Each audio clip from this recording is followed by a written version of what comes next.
అందరికీ కూడా నమస్కారం అండి. పోలవరం ప్రాజెక్ట్ ఒక 80 ఏళ్ల నాటి ఆంధ్రుల కళ. ఆ కళని సాకారం చేయటానికి నారా చంద్రబాబు నాయుడు గారు అహర్నిశలు కష్టపడ్డారనే విషయం రాష్ట్ర ప్రజలకే కాదు దేశ ప్రజలందరికీ కూడా బాగా తెలుసు. 44 ఏళ్ల క్రితం టంగుటూరి అంజయ్య గారు పోలవరానికి శంకుస్థాపన చేశారు తప్ప ఒక్క అడుగు కూడా ముందుకెళ్ళింది లేదు. 20 ఏళ్ల నాడు మరి వైఎస్ రాజశేఖర్ రెడ్డి గారు శంకుస్థాపన చేశారే తప్ప ఒక్క అడుగు కూడా ముందుకెళ్ళిన పరిస్థితి లేదు.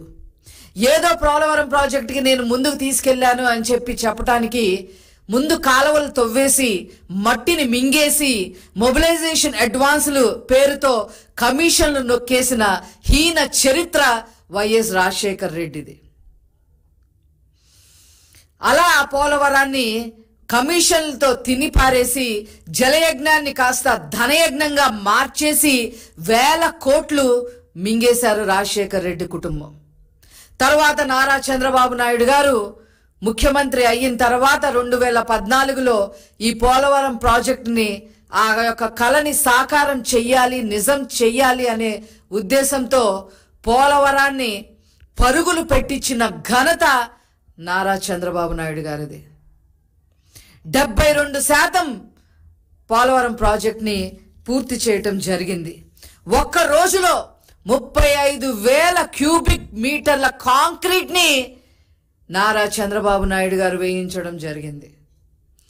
ఒక గంటకి 13,080 క్యూబిక్ మీటర్ల కాంక్రీట్ని ఆ రోజు పోలవరం ప్రాజెక్టులో చేయించడం వల్ల గిన్నీస్ బుక్ ఆఫ్ రికార్డ్స్ కూడా ఎక్కడం జరిగింది. రాష్ట్ర చరిత్రలోనే కాదు, దేశ చరిత్రలోనే కాదు, ప్రపంచ చరిత్రలో కూడా ఏ నాయకుడు ఒక సాగునీటి ప్రాజెక్టు కోసం ఇంత శ్రమ పడలేదు. అలా పోలవరం ప్రాజెక్ట్ని పూర్తి చేయటం కోసం మరి అహర్నిశలు మరి కష్టపడిన ఏకైక నాయకుడు నారా చంద్రబాబు నాయుడు గారు. 72% పూర్తి చేశారు. ఆ తర్వాత వచ్చాడమ్మా ఈ రాష్ట్రాన్ని రాజపీను కన్నా హీనంగా పీకు తినటానికి ముఖ్యమంత్రి అయ్యారు. ఒక్క ఛాన్స్ పేరుతో పొర్రపాటున గెలిచారు.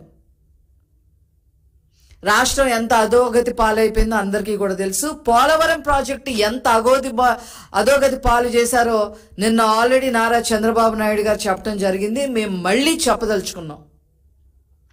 72% పూర్తి చేసిన ప్రాజెక్టుని కేవలం ఇంకొక 28% పూర్తి చేస్తే ఎన్ని ప్రయోజనాలు కలిగేవో ఆ రాష్ట్ర ముఖ్యమంత్రిగా ఉన్న అప్పటి రాష్ట్ర ముఖ్యమంత్రిగా ఉన్న జగన్మోహన్ రెడ్డికి తెలీదా అని చెప్పి ఈ సందర్భంగా అడుగుతా ఉన్నాం. ఏ రకంగా అయితే రాజధాని నాశనం చేశాడో అదే విధంగా రివర్స్ టెండరింగ్ పేరుతో కాలయాపనలు చేసి 20లో పూర్తి చేస్తాం, 21లో పూర్తి అయిపోతుంది, 22లో పూర్తి అయిపోతుంది, 23 పూర్తి అయిపోతుంది, ఇంకేముంది అని చెప్పి అక్కడ ఒక పనికి మాలిన మంత్రుల్ని, ఒకడు ఆ అనిల్ కుమార్ యాదవ్, ఆ తర్వాత అంబటి రాంబాబు. ఈరోజు కూడా మళ్ళీ 2ంటికి ఏదో ప్రెస్ మీట్ పెట్టడానికి రెడీ అవుతున్నాడు ఆయన. డయాఫ్రామ్ వాల్ని నాశనం చేసి పెట్టి స్పిల్వే వర్క్స్లన్నీ నాశనం చేసి పెట్టి భ్రష్టు పట్టించేసి చివరికి ఆ ప్రాంతం మొత్తం కూడా ముంపులోకి గురయ్యే విధంగా జిల్లాలు మునిగిపోయే విధంగా నాశనం చేశారు ఈ జగన్మోహన్ రెడ్డి ప్రభుత్వం. ఏంటి ముసుముసు నవ్వులతో ఈ జగన్మోహన్ రెడ్డి ప్రభుత్వం ఏం చేశారు? అక్కడ కేసీఆర్ 1 మీటర్ తగ్గించవయ్యా, 145 మీటర్లకు గాను 1 మీటర్ తగ్గించవయ్యా అంటే ఈయన ఏకంగా 4 మీటర్లు తగ్గించేశారు.